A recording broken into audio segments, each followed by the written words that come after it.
In a world where I have assumed the guise of a delicate and unassuming heiress, the protagonist has ensnared me in a heart-reading system to unveil my true nature. She accuses me of pilfering her exquisite jewels. I muse to myself, ah, how I long for barbecue delights. Perhaps I shall seek out Mingxi and persuade him to treat me.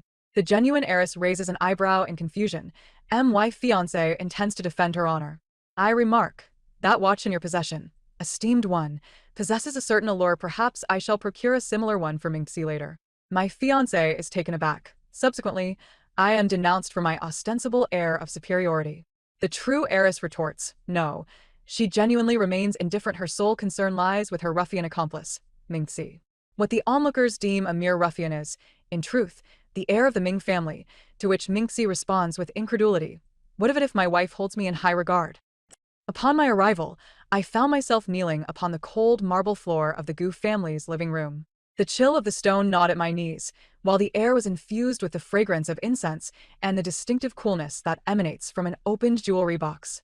Before me stood the true heiress, Gu Wanqing, adorned in a meticulously tailored princess gown, her eyes glistening like those of a frightened rabbit, clutching a shattered diamond earring in her hand.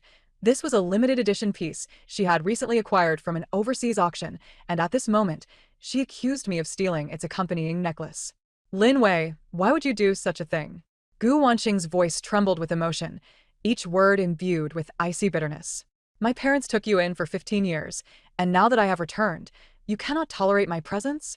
The surrounding servants averted their gazes, though their eyes betrayed their anticipation of the unfolding drama. Mr. and Mrs. Gu sat upon the sofa, their expressions grim, clearly having believed their daughter's claims. In their eyes, the adopted daughter, was meant to embody a modest and unpretentious demeanor, merely serving to highlight the presence of the recently reclaimed true heiress. Docile, understanding, and tinged with a hint of unremarkable timidity, only I am aware that the original owner of this body had long been worn down by Gu Wanqing's covert machinations, nearly losing her life in the process. Just yesterday, she had drawn her last breath, and I, the author of this unraveling narrative, had found myself thrust into her life, still reeling from the influx of memories. Coincidentally, both she and I shared a friend named Mingxi, and every detail of our lives mirrored one another. How delightful it is to traverse into a new realm with a companion. Even if this Mingxi may not be the same as the one I once knew, but such distinctions are trivial. What truly matters is that the conversation has strayed from its course. At this moment, Gu Wanqing gazes at me with an air of triumph. I can discern the barely concealed smirk at the corners of her lips. She is convinced that I will, like the original owner, merely redden my eyes and utter, "It was not I," only to find myself ensnared in a web of suspicion. What is more alarming is that upon my arrival, a chilling mechanical voice echoed in my mind. Heart-reading system has been bound. Host Gu Wanqing. Bound subject, Lin Wei. Gu Wanqing can access Lin Wei's surface thoughts in real time. How splendid. This is the protagonist's bespoke mechanism, crafted to swiftly expose my facade of false modesty. As I gazed upon Gu Wanqing's tear-streaked visage, my heart remained utterly unperturbed, even tinged with a hint of hunger. Having traversed here the previous night without the opportunity to dine, my mind was now consumed by the tantalizing image of skewered kidneys sizzling at the barbecue stall by the community entrance, glistening with oil and generously sprinkled with cumin and chili powder. The allure of barbecue is irresistible. Mingxi owes me a meal from our last encounter. I must seek him out later to ensure he treats me. It would be splendid to invite the chubby boy from the neighboring class as well. He knows which vendor serves the most delectable grilled eggplants. Gu Wanqing's sobs abruptly ceased. The sorrow etched on her face froze, as if she were momentarily bewildered by her own thoughts. Her tear-filled eyes widened in confusion as they turned toward me. According to her script, I was expected to be flustered or to vehemently deny her accusations. How could I possibly be contemplating barbecue, especially in reference to a term she had never encountered? The surrounding individuals began to sense the dissonance. Gu's mother frowned. Lin Wei, Wanqing is addressing you. I lifted my head, donning an expression that was perfectly calibrated, imbued with a touch of bewilderment. This was the original owner's signature demeanor, employed to convey innocence and timidity. Auntie, I did not steal the necklace. My voice was soft, tinged with a hint of the hoarseness that follows tears, standing in stark contrast to my inner yearning for skewered kidneys. Gu Wanqing's brow furrowed even deeper. She resumed her effort to delve into my thoughts, only to be met with, "The color of Gu Wanqing's dress is far too vibrant. rendering her complexion somewhat sallow. This white t-shirt I wear is far more appealing, comfortable, and resistant to stains. When I find Mingxi later, I shan't fear getting it dirty even in a scuffle. She... fighting? This Lin Wei dares to engage in fisticuffs. Gu Wanqing was utterly flabbergasted. She had prepared a plethora of grievances to hurl at me, even strategizing how to steer the crowd to perceive the adopted daughter as envious of the true heiress, but now, her mind was awash with thoughts of barbecue, Mingxi, and fights, entirely unable to align with her narrative. At that moment, footsteps echoed from the entrance. A man clad in a tailored suit strode in, his posture regal, his features stern, none other than Gu Wanqing's fiancé, Fu Xinian, a well-known young talent within the capital's social circles and heir to the Fu family conglomerate. Fu Xinian was a crucial element in Gu Wanqing's plans. She was acutely aware that he cherished her deeply. Whenever she faced distress, he would undoubtedly come to her defense. Indeed, upon noticing Gu Wanqing's red-rimmed eyes and the sight of me kneeling on the floor, his countenance darkened instantly. What transpired? Gu Wanqing seemed to have found her anchor. Rushing to grasp his arm, her voice choked with emotion. "Brother Xinian, my necklace has vanished. Everyone claims Lin Wei took it." Fu Xinian's gaze fell upon me, his eyes cold as ice. "Lin Wei, surrender the necklace and apologize to Wanqing. I might consider this incident as though it never occurred." His voice was deep, imbued with an undeniable air of authority. The original owner had always feared him. Every time he furrowed his brow, she was too intimidated to utter a word. But I was not her. I observed the exquisite Patek Philippe limited edition watch adorning Fu Xinian's wrist, its face designed like the starry sky, sparkling under the light. How splendid it was, far superior to the electronic watch Mingxi had unearthed from a street vendor. This watch on the big shot's wrist holds some significance. Mingxi's birthday is approaching. Perhaps I should procure one as a gift? Though, if it proves too costly, I may have to extract several meals' worth of barbecue from him to settle the debt. Fu Xinian's movements abruptly halted. He had intended to utter further harsh words, but upon hearing my thoughts, he found himself frozen in disbelief. Was this woman, while he defended Wanqing, contemplating purchasing a watch for another man? And in the manner of extorting barbecue? For the first time in his 25 years, Fu Xinian felt utterly disregarded. The fury he had prepared became lodged in his throat, rendering him speechless, his complexion shifting between shades of green and white. Gu Wanqing, too, had caught wind of my musings. Her confusion surpassed even Fu Xinian's. She understood the exorbitant value of his watch, one of only 3 in existence globally. How could Lin Wei, a mere orphan adopted by the Gu family, possess such knowledge? And to contemplate gifting it to someone named Mingxi? Who on earth was this Mingxi? The atmosphere in the living room turned palpably tense. Gu Wan's father cleared his throat, shattering the silence. "Lin Wei, regardless of whether you took it or not, please rise and speak." I stood up, brushing the dust from my knees, moving with the ease of one at home. "Thank you, uncle." Then, I turned to Gu Wanqing, my tone tranquil. "What does your necklace look like? When did it go missing?" Gu Wanqing was momentarily taken aback by my demeanor, instinctively responding, "It's a Van Cleef Arpels 4-leaf clover necklace, crafted from white gold and adorned with diamonds. I placed it on my vanity in the bedroom this afternoon, and when I went to wear it just now, it had vanished." "Oh." I nodded. "I remained in my room reading all afternoon, never entering your bedroom. In truth, I was catching up on sleep. After assisting Mingxi with a group of thugs who were harassing him, I was utterly exhausted. That fellow, though not as adept at fighting, insisted on proving himself, resulting in a head injury that kept me busy bandaging until midnight." Gu Wanqing, she was now severely questioning whether her system had malfunctioned. Was this truly the same Lin Wei, who had once been so meek, even afraid to speak above a whisper? Now, not only was she contemplating barbecue and fighting, but she had also aided someone in tending to their wounds?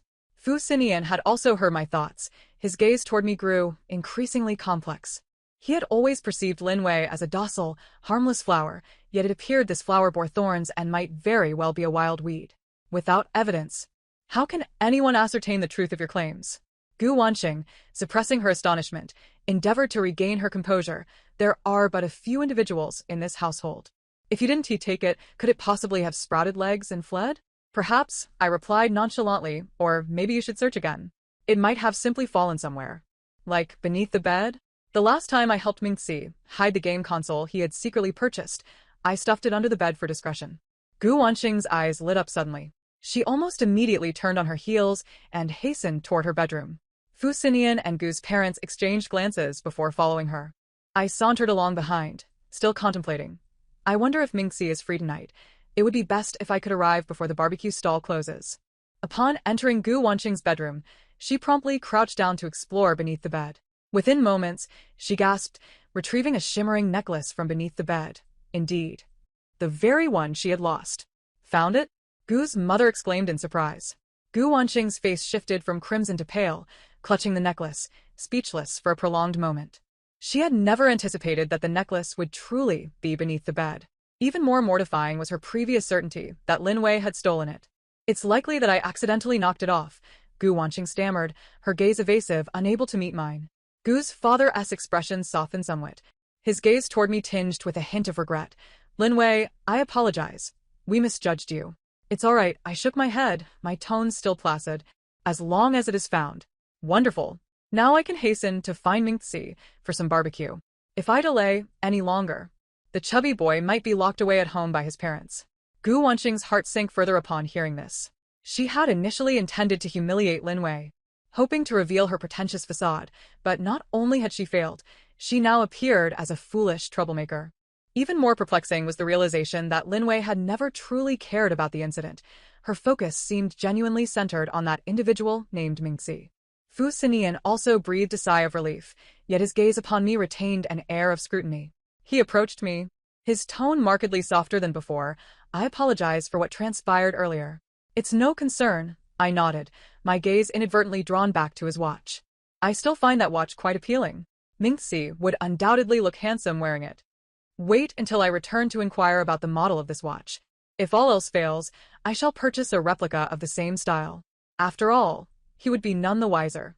Fu Xin silently tucked the watch into his sleeve, realizing that Lin Wei was far more challenging than he had initially anticipated. With matters resolved, I had no reason to linger at the Gu residence any longer. Under the pretext of going out to procure some items, I swiftly slipped out through the gates. As I reached the entrance of the neighborhood, I spotted a youth clad in a black hoodie leaning against the wall, a lollipop perched between his lips, his hair tousled, resembling a street ruffian. Indeed, it was Mingxi.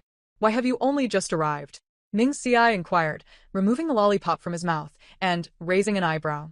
If you delayed any longer, the barbecue stall would have closed down.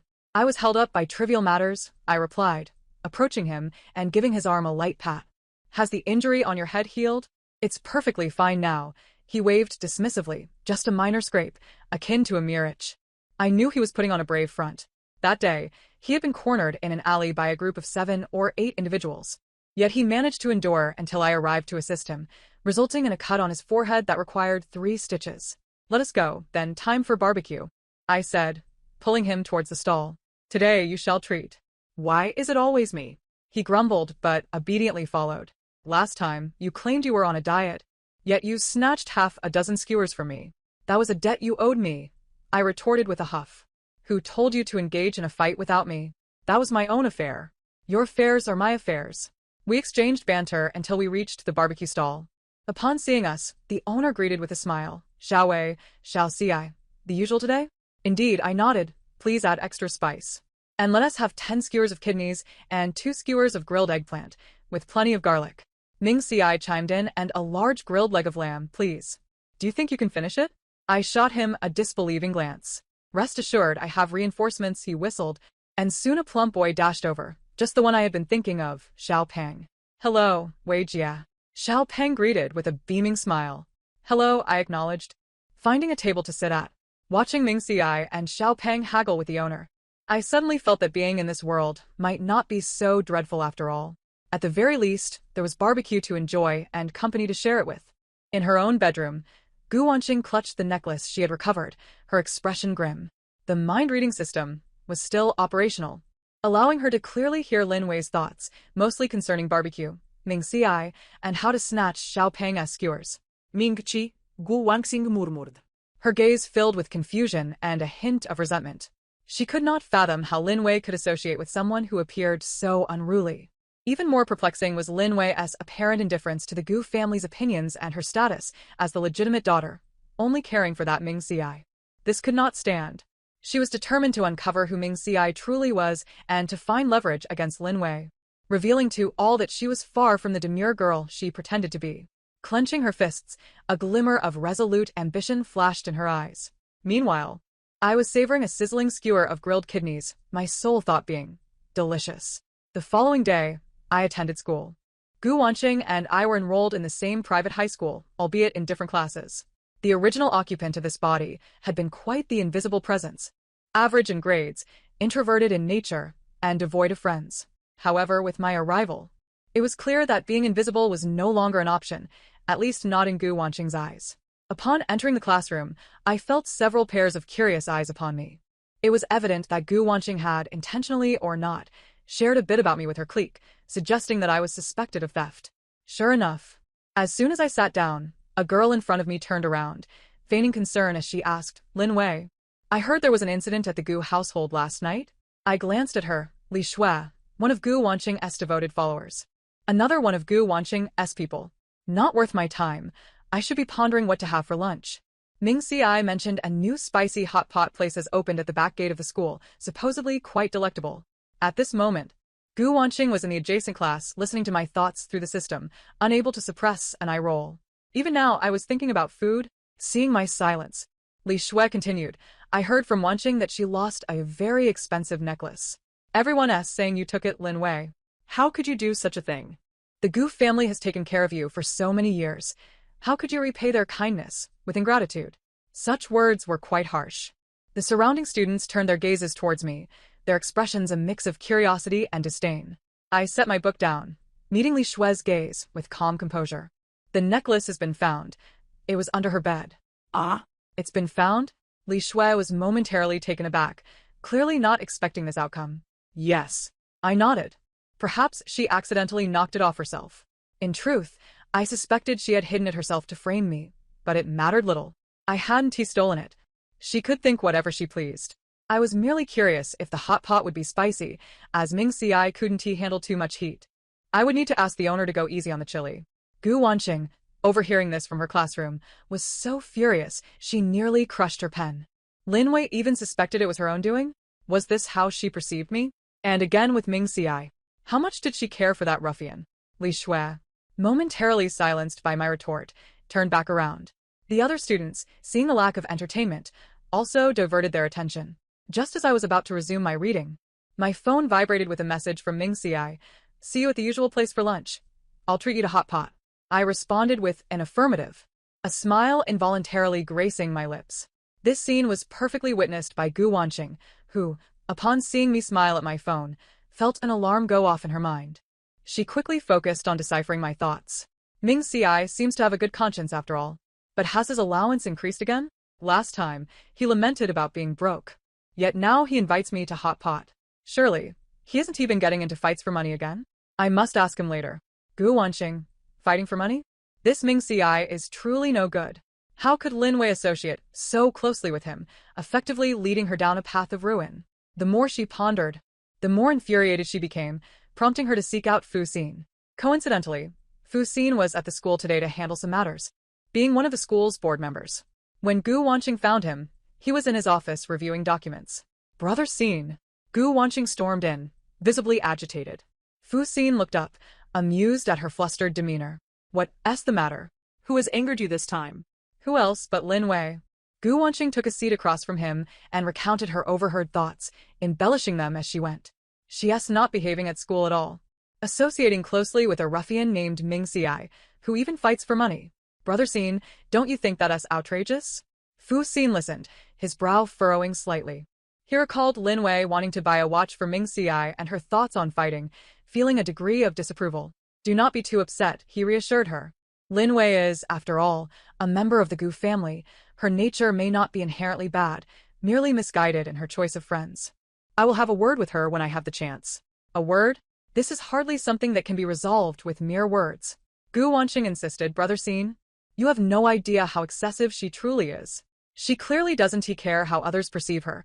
Her only focus is on that Ming Ci. Could Fu Xin genuinely be coming to speak with me? How bothersome. If he delays my hot pot, I shall become irate. I must devise a way to deter him from bothering me." As Fu Xin conversed with Gu Wanqing, he silently retracted his earlier thoughts. He believed he might not be able to manage Lin Wei. Upon leaving the school building at noon, I spotted Ming Si leaning against a nearby parasol tree. Hands stuffed in his pockets, a lollipop still dangling from his lips, and his school jacket carelessly draped over his shoulders. Appearing very much like a delinquent who shirks academic responsibilities. Yet, I knew this lad wore a t-shirt beneath that had faded with washing, with frayed cuffs. Yet, he would discreetly produce crumpled change whenever I craved barbecued skewers. He would assert that fighting was his own affair. Yet, he was always the first to stand in front of me when I was confronted. "Let us go for spicy hot pot," I remarked as I strolled over, giving a light pat to the back of his head. "Got it, you're so insistent," he mumbled, removing a lollipop and tossing it into a nearby trash bin before striding along behind me. The spicy hot pot stall at the back gate of the school had just opened, yet it was already bustling with business. By the time we arrived, there were few vacant seats left, save for a table tucked away in the corner. As soon as we sat down, Ming Si rose to select the ingredients, reminding me on his way out, "Go easy on the cilantro. You said last time it tastes like grass." I couldn't help but smile at his retreating figure squeezed within the crowd. This boy has quite a good memory. But he himself loves cilantro. Every time, he tells the vendor to leave it out. How foolish. At that moment, Gu Wanqing was trailing behind Fu Xin, observing the scene from a distance. She had initially intended for Fu Xin to witness the closeness between Lin Wei and that delinquent, but instead, she overheard something unexpected. She paused. Her gaze toward Ming Si now layered with complexity. This delinquent didn't seem entirely heartless, after all. Fu Xin, too, caught my thoughts. Observing Ming Si diligently selecting the ingredients at the hot pot stall, he recalled the watch that Lin Wei had intended to buy for Ming Si. And an unwelcome sensation stirred within him.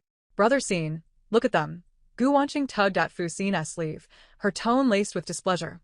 "They are so intimate in broad daylight." "Intimate? We are merely sharing a meal of spicy hot pot. How does that qualify as intimacy?" Does Gu Wanqing misconstrue the term intimacy? Or is she simply jealous that I have someone treating me to hot pot? Gu Wanqing, who is envious of her eating hot pot? She simply disapproves of Lin Wei associating with the delinquent. Fu Xin cleared his throat lightly and took a few steps forward. "Lin Wei." I glanced up to see Fu Xin and Gu Wanqing, arching an eyebrow. How persistent. Had I known, I would have chosen a different place to eat. Ming Si returned with the selected ingredients, and upon noticing Fu Xin, his brow immediately furrowed. He recognized Fu Xin, the pride of the capital, Gu Wanqing's fiancé, and the one who had often regarded him with disdainful eyes. "What is he doing here?" Ming Si set the ingredients on the table, his tone unfriendly, as he addressed me. "Not sure. Perhaps he is here to inspect the hygiene of the hot pot stall?" I replied casually. Fu Xin. He took a deep breath, striving to keep his tone composed. "Lin Wei, I have something to discuss with you." "I'm busy." I retorted bluntly. "I want spicy hot pot." "What conversation cannot wait until I finish my meal? What if the hot pot gets cold?" Ming Si specifically added plenty of my favorite fish balls. Fu Xin's expression darkened. He had never been so directly rebuffed, especially not in front of a spicy hot pot stall. Gu Wanqing, relishing Fu Xin's discomfort, feigned concern. "Lin Wei, Brother Xin is only looking out for your best interests. Just listen to him for a moment." "For my best interests? If he truly cared, he would treat me to hot pot." Mere words without action are insincere. Gu Wanqing. She now seriously questioned whether Lin Wei's mind revolved solely around food. Ming Si handed me chopsticks, casting a cold glare at Fu Xin. "If you have something to say, say it, but don't interrupt her meal." Fu Xin turned his gaze toward Ming Si, scrutinizing him. "So, you are Ming Si? And what of it?"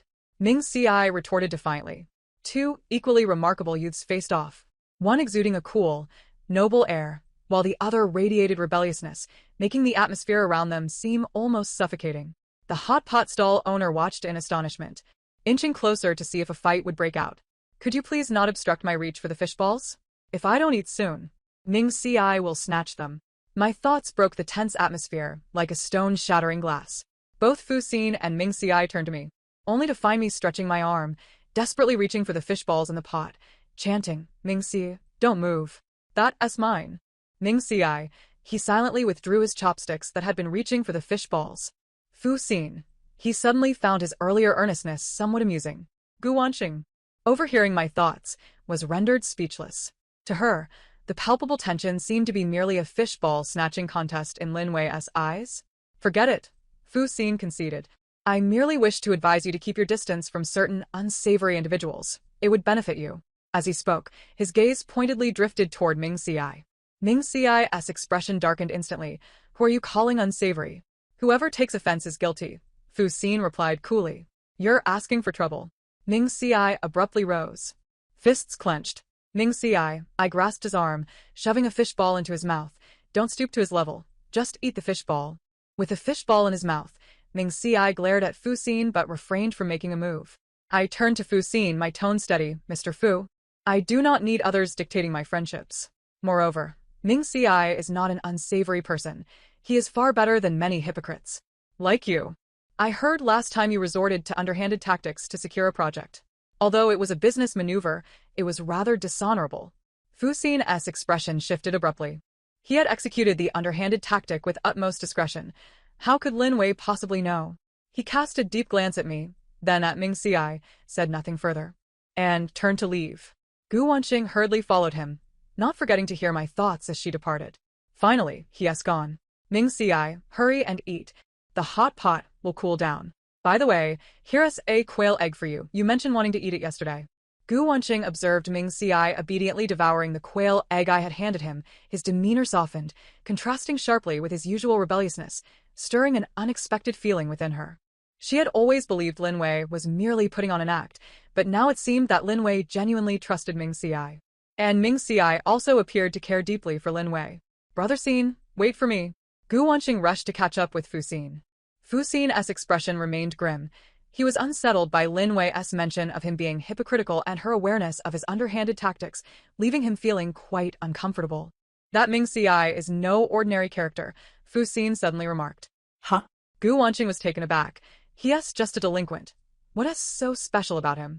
Don't you find his gaze rather peculiar? Fu Xin continued. Although he appears rebellious, there's a brightness in his eyes. And he possesses an aura that isn't typical of a delinquent. Gu Wanqing pondered this, realizing it might indeed be true. Though Ming Xi dressed and acted like a delinquent, he stood his ground before Fu Xin, exuding a sense of equality. So, what if he is extraordinary? Gu Wanqing retorted defiantly. Even if he is exceptional, it doesn't change the fact that he is a delinquent. Lin Wei associating with him is simply wrong. Fu Xin remained silent, lost in thought as he gazed into the distance. He couldn't shake the feeling that the young man named Ming Xi, much like Lin Wei, was not as simple as he appeared. At this moment, in front of the spicy hot pot stall, Ming Xi and I were indulging in our meal with fervor. Don't take Fu Xin's words to heart, I remarked, slurping up noodles. I couldn't care less about what he says, Ming Xi replied nonchalantly. However, if he dares to bully you, I won't let him off easily. I won't be bullied by him. I shot him a sidelong glance. But you should fight less with others. Look at that scar on your forehead. If it leaves a mark, which girl would still fancy you? A mark would just make me look cooler, Ming Xi raised an eyebrow. Besides, I don't care whether girls like me or not. Oh, is that so? I teased him. Then, why did you turn as red as a monkey's backside when that girl from the second year confessed to you? That was just the heat. Ming Xi's ears flushed crimson as he stubbornly defended himself. Watching his stubborn demeanor, I couldn't help but chuckle. Sunlight filtered through the leaves, casting a warm and bright glow on our faces, which were smeared with chili oil. I suddenly thought, such days are quite delightful, filled with food and friends, free from the burdens of feigned grievances and unconcerned with powerful figures like Fu Xin. Little did I know, this tranquility would not last long. Gu Wanqing evidently would not simply concede defeat, and Fu Xin appeared to have developed an interest in Ming Xi. A new storm was quietly brewing. Soon, the school's centenary celebration arrived. As a prominent private high school in the capital, the event was particularly grand, inviting numerous alumni and social elites. Naturally, the Gu family, as one of the sponsors, attended in full force. Gu Wanqing donned an exquisite gown, linking arms with Fu Xin, resembling a proud princess basking in the admiration of many. Meanwhile, I wore a simple white dress, standing behind Mr. and Mrs. Gu like a mere specter. This was precisely the effect Gu Wanqing desired, to ensure that everyone recognized who the true heiress of the Gu family was. This dress is so uncomfortable. Had I known, I wouldn't have come. I might as well have stayed home and slept. Ming Xi promised to take me to that new crawfish restaurant after the celebration. I wonder if he is ready. Gu Wanqing overheard my thoughts, and her smile faltered for a moment. At such a crucial moment, I was still thinking about crawfish? And that Ming Xi. How could he not attend such an important occasion? Truly a rule-breaking ruffian. Fu Xinyan also caught wind of my thoughts, casting a discreet glance in my direction. This dress was specially prepared for me by the Gu family, and despite its considerable price, I found it rather constricting. He suddenly recalled the sight of me, clad in a simple t-shirt, relishing my meal at the hot pot stall, evoking an unusual feeling within him. The ceremonial proceedings commenced, with the principal delivering a speech, followed by remarks from distinguished alumni. Fu Xinyan, as the youngest outstanding alumnus, naturally took the stage to say a few words. Dressed impeccably in a suit, he exuded confidence, eliciting cheers and shrieks from the audience. How dull. I'd rather hear Ming Xiai recount his brawling antics. He once told me about being chased by a dog as a child and losing a shoe. It was hilarious. Gu Wanxing. It seemed Fu Xinyan sensed something, his gaze instinctively drifting toward me, locking eyes for a fleeting moment. I quickly lowered my head, feigning earnestness in listening to his speech. Fu Xinyan's lips twitched slightly. He couldn't shake the feeling that Lin Wei's earlier glance at him held a hint of sympathy. After the speeches, it was time for a cultural performance. As the Gu family heiress, Gu Wanxing was naturally obliged to showcase her talents. She performed a piano piece, which, though not exceptional, adhered to convention and garnered her considerable applause. When it was our class's turn, the homeroom teacher pushed me onto the stage. The original owner of my body had practiced the guzheng for a few years, and the teacher believed my serene disposition was well suited for the instrument. With a pounding heart, I approached the guzheng and sat down. Despite my lack of knowledge about the guzheng, the original owner's memories lingered, and my body seemed to respond instinctively. Taking a deep breath, I plucked the strings. The melodious sound resonated, instantly silencing the previously raucous auditorium. I was taken aback, surprised at how well the original owner could play the guzheng. So, playing the guzheng is this easy? If I had known, I wouldn't have been so nervous. Once this is over, I must quickly message Ming Xiai to ask if the crawfish is ready. Gu Wanxing, seated below, watched in astonishment as Lin Wei performed on stage. She had always thought Lin Wei was inept, merely pretending to be aloof, but was taken aback by her impressive guzheng skills. Even more baffling was that Lin Wei, while performing, was still preoccupied with thoughts of crawfish and Ming Xiai. Fu Xinyan was equally surprised. He observed Lin Wei on stage, clad in a simple white dress, her focus unwavering as she played the guzheng, her demeanor tranquil, starkly contrasting with her usual distracted, food-obsessed self. In that moment, she truly embodied the essence of serene as a chrysanthemum. As the piece concluded, thunderous applause erupted from the audience. I stood, bowed, and hurriedly exited the stage. Just as I returned to my seat, Gu Wanxing leaned in, feigning sincerity. Lin Wei, you played beautifully. I had no idea you were so talented on the guzheng. It was just average, I replied coolly. Hurry up and end this, crawfish. Gu Wanxing. She resolved to cease any further attempts at conversation with Lin Wei. Following the celebration, a banquet ensued. Mr. and Mrs. Gu took Gu Wanxing and me to mingle with various dignitaries. A corpulent middle-aged man, upon spotting me, had his eyes widen in surprise as he strode over, drink in hand. So, you must be the adopted daughter of the Gu family? Quite the beauty indeed. Come, drink a toast with uncle. With that, he attempted to reach for me. I frowned and took a step back, evading his grasp. Greasy uncle, keep your distance. If Ming Xiai were here, he would surely knock him flat. Gu Wanxing's heart sank at hearing this. She recognized this man, a lecherous nouveau riche with a questionable reputation. Just as she was about to intervene, Fu Xinyan stepped in front of me. Mr. Wang, he said, his tone icy, Lin Wei is still young and cannot drink. Mr. Wang's smile faltered upon seeing Fu Xinyan, but he awkwardly replied, Oh, it's Mr. Fu. I was merely joking with this young lady. Once a joke has been made, it ceases to be amusing, Fu Xinyan stated coolly. Mr. Wang, thwarted, dared not say another word and slinked away. Thank you, I said to Fu Xinyan. At least he has a shred of decency. However, he still doesn't hold a candle to Ming Xiai, who would have simply thrown that man out. Fu Xinyan, he suddenly regretted having intervened. Gu Wanxing, observing the exchange, felt an unsettling pang in her heart. She sensed that Fu Xinyan's attitude toward Lin Wei seemed to have shifted. At that moment, a commotion erupted at the entrance of the banquet. We turned to see Ming Xiai, clad in a sleek black suit, making his entrance amidst a throng of admirers. His hair was neatly combed, his usual defiance replaced by a newfound composure, rendering him almost unrecognizable. To everyone's astonishment, following closely behind him was Ming Jinxiong, the chairman of the Ming Group. The Ming Group was a venerable enterprise in the capital, renowned for its formidable strength, and Ming Jinxiong was a legendary figure in the business world. Gasps of disbelief echoed through the crowd, including for myself, Gu Wanxing and Fu Xinyan. Isn't that Mr. Ming? Who is that young man? Why does Mr. Ming treat him with such respect? He looks somewhat familiar. Wasn't he that ruffian we saw at the school gate last time? Whispers of speculation filled the air. Ming Xi strode confidently toward us, his gaze landing on me, and in an instant, his previously steady eyes softened. Apologies for being late. He approached me with a natural demeanor, stating, "The crayfish has already been prepared by the hotel. I'll take you to savor it once the event concludes." I stood there, momentarily stunned, unable to articulate a response. Is this truly the same Ming Xi who had once donned a tattered t-shirt and competed with me for fish balls? Ming Xi is from the Ming family? The heir of the Ming Corporation? Wasn't he just a ruffian? This twist is utterly exhilarating. No wonder he could always afford to treat me to barbecues. It turns out he is a concealed scion of wealth. Gu Wanqing was left dumbfounded as she listened to my thoughts. The heir of the Ming family? The very same Ming Xi she had always presumed to be a delinquent was, in fact, an heir?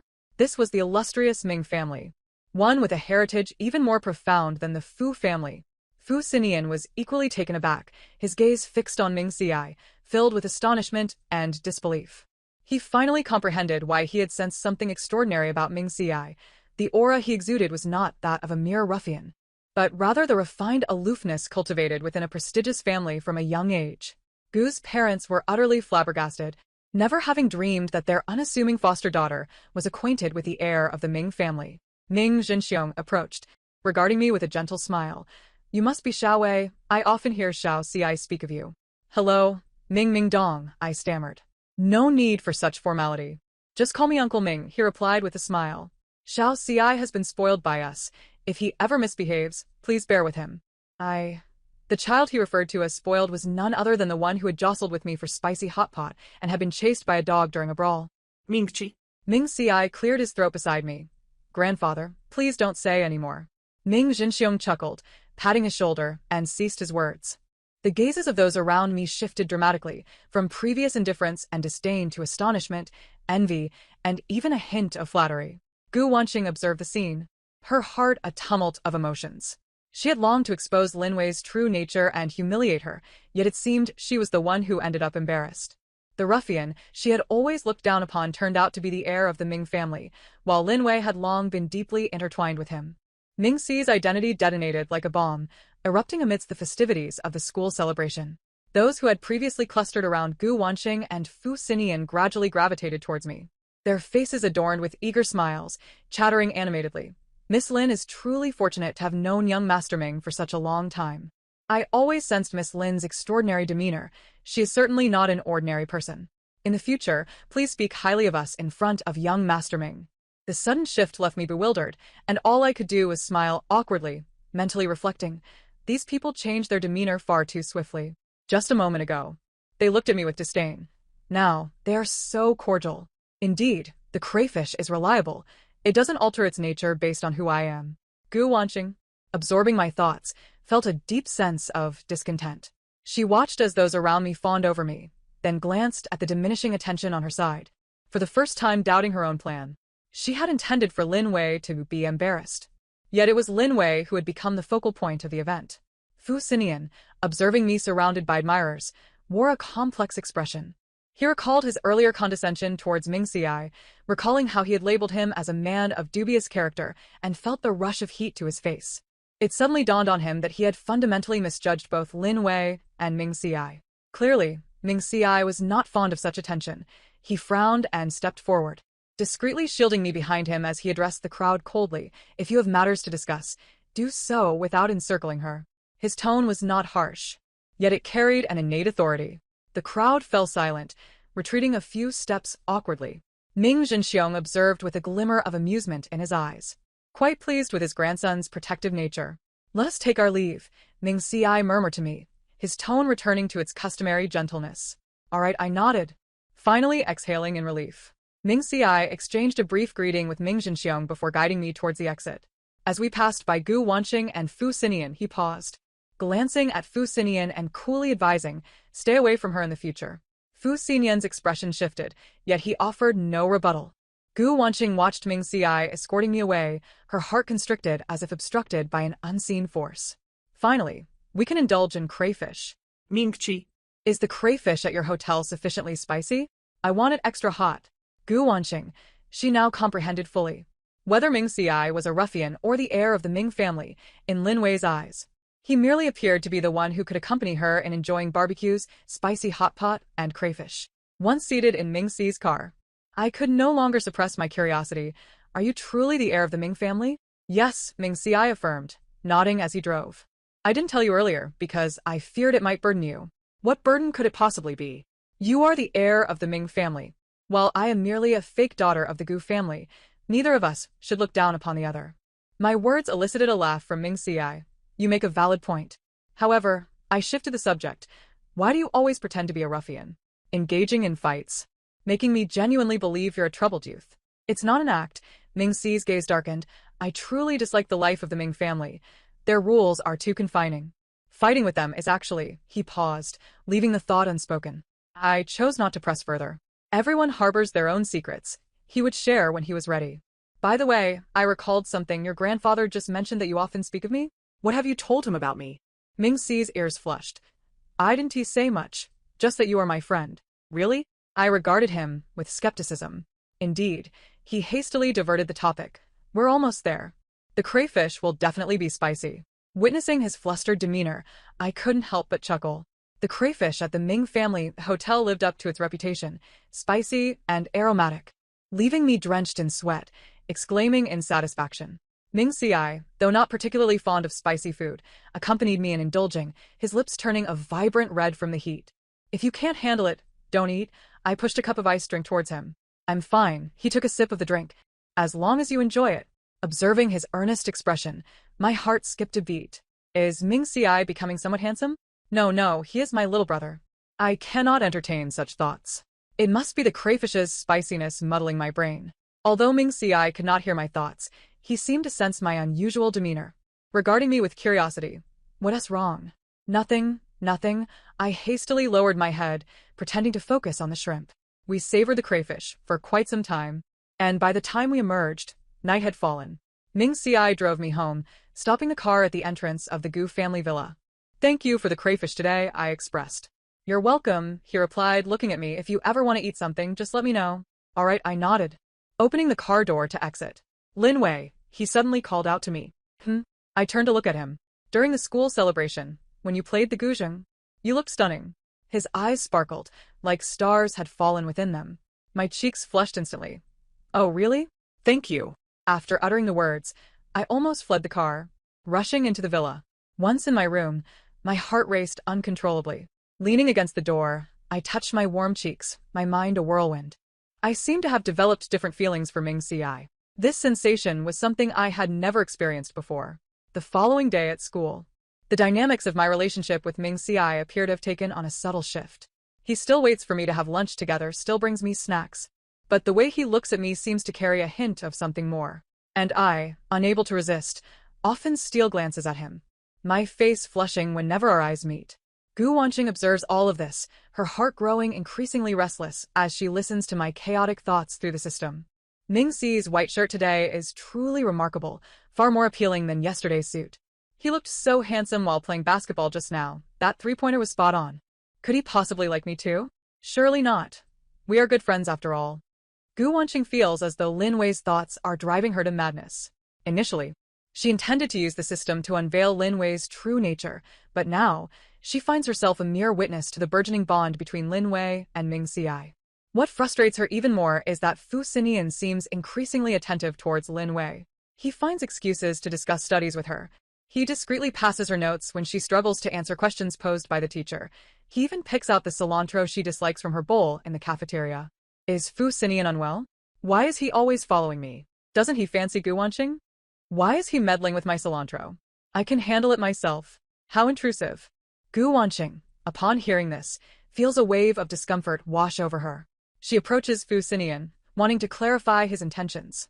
Xinian, why have you been seeking out Lin Wei so often lately? Her tone carries a hint of grievance. Fu Xinian looks at her and replies calmly. I just think she isn't as unpleasant as I once thought. Not as unpleasant? Gu Wanxing can hardly believe her ears. She is a fake heiress. She once tried to steal my necklace. That incident is in the past, Fu Xinian says. And I now believe it might have been a misunderstanding. Misunderstanding? Gu Wanxing grows agitated. How can it be a misunderstanding? I clearly heard her thoughts. She stops mid-sentence, suddenly realizing she cannot disclose the existence of the system to Fu Xinian. He gazes at her with a hint of curiosity. What were her thoughts? Nothing at all. Gu Wanxing stammers. Fu Xinian does not press further, merely stating, Wanxing, I think you may harbor some bias against Lin Wei. She is actually quite innocent. Innocent? Gu Wanxing cannot fathom this. How can she be innocent? She's clearly. She wants to express that Lin Wei is calculating. But as the words linger on her lips, she recalls Lin Wei's thoughts consumed with food, her trust and reliance on Ming Xi, and suddenly finds herself unable to voice her opinion. Fu Xinian observes her without further comment and turns to leave. Gu Wanxing stands there, lost in confusion. She cannot comprehend how things have spiraled to this point. Her plans, her pride seem to be crumbling piece by piece. Meanwhile, I remain blissfully unaware of all this. My mind entirely occupied with Ming Xi. One moment I feel he might have feelings for me, and the next, I question whether it's just my imagination. Completely oblivious to Fu Xinian's peculiar behavior. Until one day, Fu Xinian corners me at the classroom door. Lin Wei, I need to talk to you. His gaze is earnest. What is it? I respond somewhat impatiently. He takes a deep breath as though summoning immense resolve. I think I might like you. I am taken aback. Is Fu Xinian out of his mind? He likes me? Isn't he Gu Wanxing's fiancé? This plot development is far too dramatic. I need to find Ming Xi and tell him about this, to get his perspective. Fu Xinian, witnessing my shocked expression, assumes I am simply shy and is about to say more when he sees me turn and flee, my speed akin to that of a gust of wind. He is left speechless. All of this is overheard in its entirety by Gu Wanxing, who is hiding nearby. She watches Fu Xinian's crestfallen expression and sees me sprinting towards Ming Xi, a wave of unprecedented fatigue and jealousy surging within her. She envies Lin Wei for her ability to focus solely on food with such innocence. She envies Lin Wei for receiving Ming Xi's steadfast protection. She even envies Lin Wei for eliciting Fu Xinian's admission of affection. Leaning against the wall, Gu Wanxing slowly sinks to the ground. She suddenly feels that the true nature she has painstakingly tried to expose seems utterly insignificant now. I run breathlessly to the basketball court, where Ming Xi is playing. Dressed in his basketball uniform, beads of sweat glisten on his forehead. In the sunlight, the sharp angles of his profile appear particularly striking. Upon noticing my approach, he immediately halts his actions, wipes his sweat with a towel, and strides towards me, asking what's wrong. Why are you running so fast? Fu Xinian just told me he likes me, I say, gasping for breath. Ming Xi's expression darkens instantly. What did he say? He said he likes me. I reiterate. Do you think he has gone mad? Isn't he supposed to like Gu Wanxing? Ming Xi remains silent, his gaze turning as cold as ice as he turns to head towards the teaching building. Where are you going? I quickly grab his arm. To find him. Ming Xi replies, his tone sharp. What for? To fight him? I roll my eyes at him. Have you forgotten that you're now the heir of the Ming family? Can you not act more mature? My retort momentarily stuns Ming Xi, but then he responds somewhat defensively. He said that. How can I not care? Care about what? I raise an eyebrow. He said he likes me, but that doesn't mean I like him. Rest assured, I have no feelings for him whatsoever. As I speak, I suddenly realize what I am about to say, and my cheeks flush instantly. Ming Xi looks at me, his eyes brightening. What about you? Nothing. I quickly divert the topic. In any case, I won't pay him any mind, so don't go looking for trouble with him. Ming Xi studies me for a long moment, and, seeing that I truly have no intentions towards Fu Xinian, his expression softens slightly. All right, but if he dares to bother you again, I won't let him off easily. Got it, big brother. I pat his arm. Continue playing. I'll watch from here. Ming Xi nods and returns to the court. Yet I can tell his focus is shifted as he frequently glances in my direction. Sitting on the bench at the sidelines, I watch him run and leap on the court, my heart racing like a little rabbit. Actually, I think I might like Ming Xi a bit. Not in a brotherly way, but in a way that makes me want to be with him. Does he possibly like me too? Was he nervous just now because he has feelings for me? Gu Wanxing, hiding nearby, listens to my thoughts and feels her last shred of hope dissipate. Watching the carefree interaction between Ming Xi and me, she suddenly finds her system somewhat superfluous. She had once believed that knowing Lin Wei's thoughts would grant her control over everything, allowing her to ruin Lin Wei's reputation.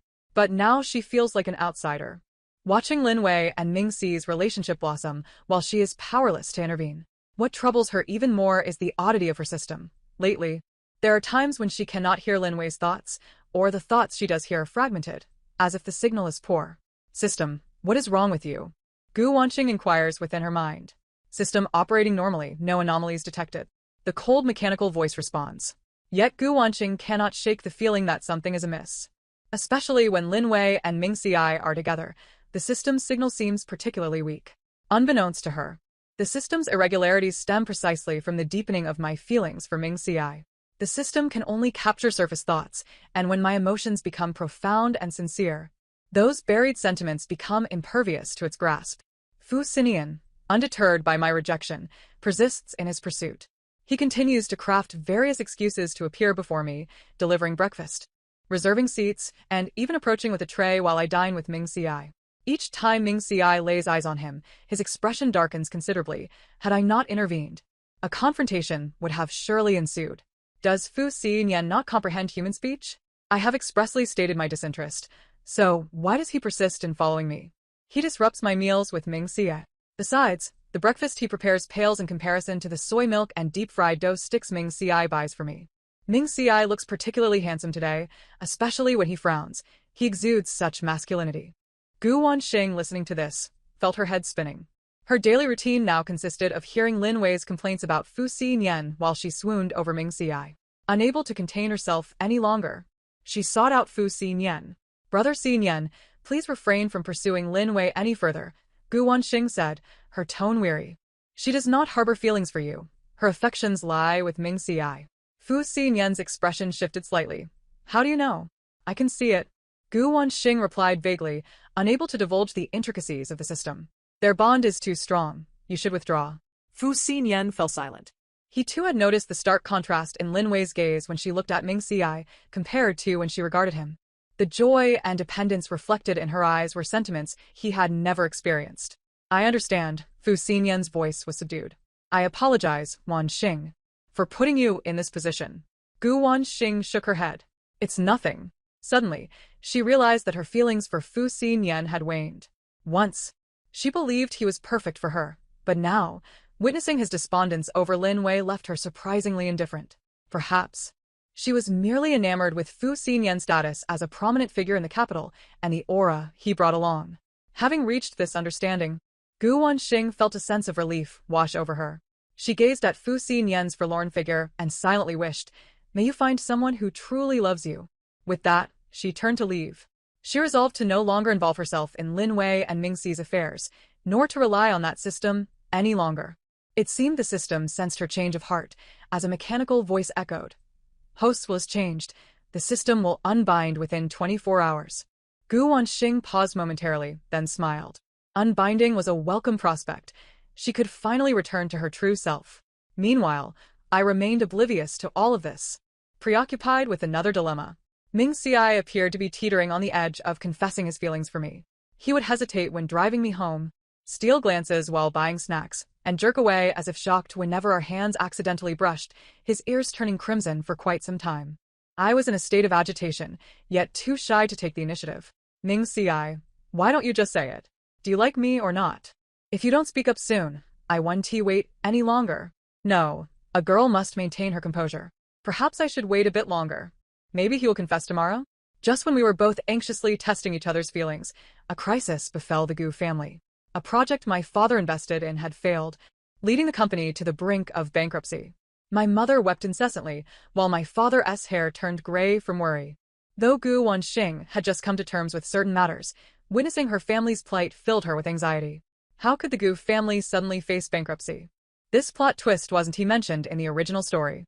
Could it be that my arrival has drastically altered the narrative?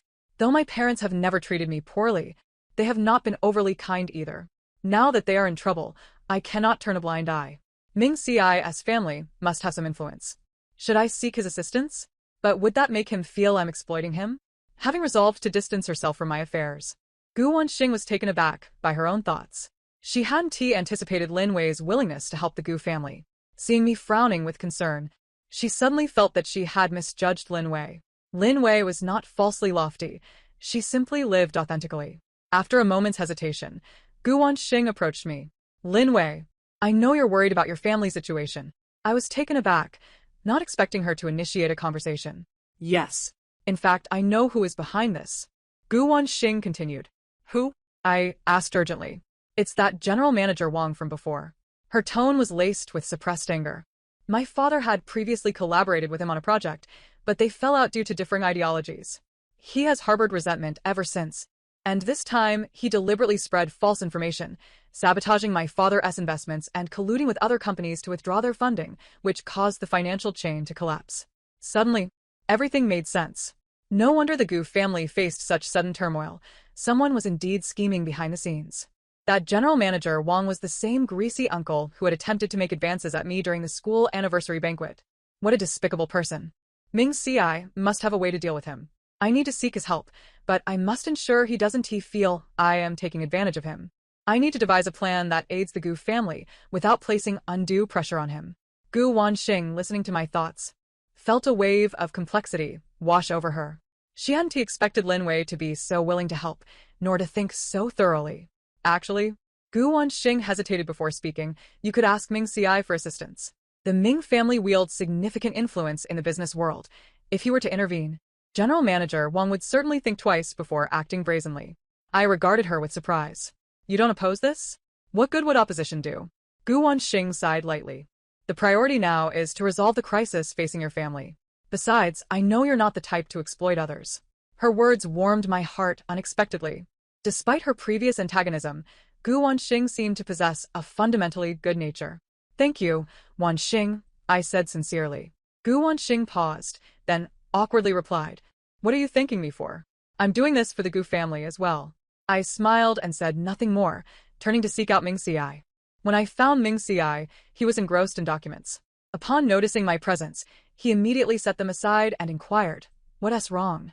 You don't look well. I recounted the situation with the Gu family, including General Manager Wang's actions. Ming Ci's expression darkened instantly. That General Manager, Wang, has some nerve. Can you help? I asked cautiously.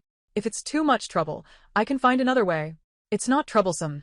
Ming Ci grasped my hand, his gaze resolute. Your troubles are my troubles. Don't say it's just dealing with a General Manager Wang. Even if the sky were to fall, I would stand by you. His words surged through me like a warm tide, and I felt my eyes welling up. Ming Ci is truly wonderful. I think I'm growing more fond of him. Although Ming Ci could not hear my thoughts, he seemed to sense my emotions and gently squeezed my hand. Don't worry. Leave it to me. Okay. I nodded, feeling considerably reassured.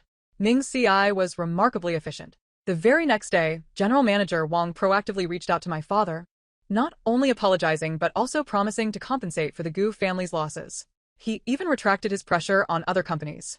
Thus, the Gu family's crisis was resolved with surprising ease. My parents expressed their heartfelt gratitude to Ming Ci, and their perception of me shifted, brimming with newfound recognition and warmth. Gu Wanxing observed all of this, her heart filled with astonishment.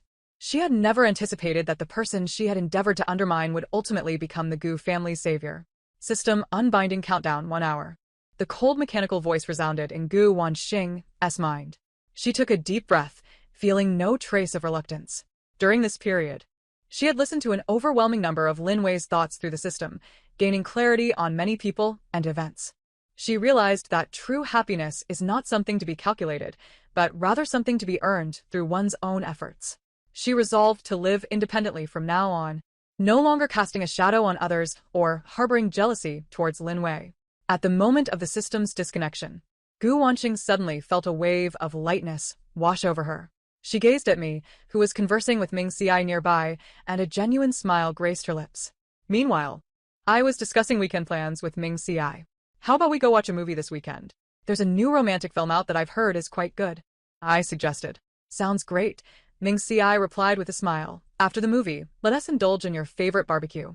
That sounds fantastic, I exclaimed joyfully. As I beamed like a child, Ming Ci's gaze softened further. He suddenly spoke, Lin Wei. I looked up at him. I like you, he said earnestly. Not in a brotherly way, but in a way that desires to be with you and care for you for a lifetime. Would you be willing to be my girlfriend? I was momentarily stunned, my heart racing and my cheeks flushed. Of course. I've been waiting for those words for so long. Though I remained silent, Ming Xiai discerned my answer in my eyes. He smiled broadly and enveloped me in a warm embrace. That's wonderful, he whispered in my ear. Sunlight streamed through the window, bathing us in warmth and beauty. Nestled in Ming Xi's arms, listening to the steady rhythm of his heartbeat, I felt a profound sense of happiness. I suddenly thought that encountering Ming Xiai in this world was perhaps the most fortunate event of my life. The news of our relationship quickly spread throughout the school. Some offered blessings, others looked on with envy, but most were simply astonished. After all, no one anticipated that the seemingly unremarkable faux heiress Lin Wei would end up with Ming Xiai, the heir of the Ming family. When Fu Xinyan learned of this, he sought me out once. "I wish you happiness," he stated calmly, a hint of relief in his eyes. "Thank you, Mr. Fu," I replied sincerely. "From now on, call me Fu Xinyan," he said with a smile. "I hope we can remain friends." Certainly, I nodded, watching Fu Xinyan's retreating figure. I realized he didn't seem so detestable anymore. Perhaps, having let go of his obsession, he could find the true happiness that belonged to him. Gu Wanqing also expressed her blessings towards us. She seemed to have changed significantly, no longer targeting me as she once did, and would occasionally initiate conversations about topics between girls. Until one day, she said to me, "Lin Wei, I was wrong before, I'm sorry." I smiled and replied, "It's all in the past." Our relationship appeared to have softened imperceptibly. With Ming Xi's assistance, the Gu family's business gradually regained vitality, even thriving beyond its previous state. Gu father and Gu mother grew increasingly fond of me, regarding me with the same affection they would a biological daughter. On the Ming family's side, Ming Jinxiong expressed his satisfaction with me. More than once, he remarked to Ming Xiai, "Xiao Xiai, you have discerning taste. This girl, Xiao Wei, is delightful. Far better than those pampered young ladies." Ming Xiai would proudly respond, "Of course, just look at who made the choice." Observing their harmonious interactions warmed my heart. On the weekend, Ming Xiai took me back to the Ming family's ancestral home. The old residence was expansive, a quintessential example of traditional Chinese architecture, exuding an air of antiquity and solemnity. Ming Jinxiong and Grandma Ming awaited us at the entrance. Grandma Ming grasped my hand, beaming widely. "So this is Xiao Wei?" "Indeed. A lovely girl, even more beautiful than in the photographs." "Hello, Grandma," I said, feeling a bit bashful. "Wonderful, wonderful," Grandma Ming exclaimed. "Come inside. I've prepared soup for you." That day at the Ming ancestral home, I experienced an unparalleled warmth and sense of belonging. The Ming family did not look down on me for being a faux heiress. Rather, they embraced me and treated me as part of the family. In the evening, Ming Xiai drove me home. As the car halted at the entrance of the Gu villa, he suddenly produced a small box from behind him and handed it to me. "What is this?" I asked, intrigued. "Open it and see," he replied with a smile. I opened the box to reveal a necklace, featuring a delicately crafted pendant resembling a tiny lobster, rendered with exquisite detail. "This is," I gasped, astonished. "I know how much you love eating lobsters," Ming Xiai admitted, scratching his head shyly, "so I had someone custom make this for you. I hope you like it." Tears welled up in my eyes as I gazed at the little lobster necklace. It was perhaps the most special and touching gift I had ever received. "I absolutely adore it. Thank you, Ming Xiai," I said, throwing my arms around him tightly. "Silly girl, no need for thanks," he gently patted my back. "As long as you like it, I would give you anything." We embraced for a long while in the car until Gu mother called to urge me home, reluctantly parting from each other. Back in my room, I adorned myself with a lobster necklace, gazing at my reflection in the mirror, enchanted by it. Aming truly understands me. How fortunate I am to have encountered him. Although Gu Wanqing's system had been unbound, I knew that even if she could still hear my thoughts, it would only be filled with blessings. Time passed swiftly, and before long it was graduation day. Ming Xiai and I donned our graduation gowns, standing in the campus with our classmates for photographs. Gu Wanqing was also present, dressed elegantly, standing beside a stranger who appeared to be a perfect match for her. "This is my boyfriend, Jiang Chun," Gu Wanqing introduced us with a smile. "Hello." Ming Xiai and I greeted Jiang Chun. Seeing the radiant smile on Gu Wanqing's face, I felt genuinely happy for her. She had finally found her own happiness. Fu Xinyan also attended, appearing significantly more mature, accompanied by a gentle girl. This is my sister, Fu Siyu, he introduced with a smile. We exchanged greetings and chatted a bit. The atmosphere was congenial. After the graduation ceremony, Ming Xiai took my hand, and we strolled leisurely through the campus. Which university do you wish to attend? He inquired. I want to apply to University A to study screenwriting, I replied. I wish to write down our story. That sounds great, Ming Xiai grinned. I'll apply to University A too, to be with you. Really? I asked, astonished. Really? He teased, playfully tapping my nose. Wherever you go, I will follow. Under the setting sun, our shadows stretched long. I glanced at Ming Xiai beside me,